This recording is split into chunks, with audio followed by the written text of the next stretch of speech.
Team comps for dummies. Marvel Rivals' lack of role-based queue like other hero-based shooters such as Overwatch allows for some interesting team compositions, such as 3 healers, 3 DPS, and standard where there are 2 heroes of every role.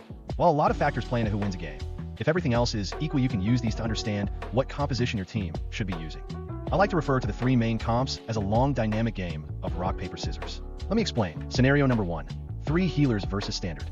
3 healers is a good counter when an enemy team is running a standard composition. This is because the team with 3 healers will have an easier time keeping their tank up, establishing an effective line on the battlefield. Scenario number 2, 3 DPS versus 3 healers. To counter an enemy team with 3 healers, try using a DPS layout. Diving the backlines is traditionally a responsibility of a DPS. So with up to 3 DPS heroes diving the backline, the enemy healers will have a hard time staying alive.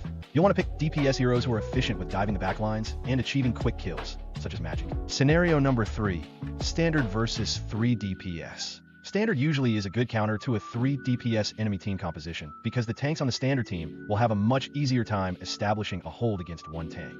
However, depending on how good the enemy team is, this may not always work. While these general rules can certainly help you recomp to a good counter, skill trumps all with what works on the battlefield.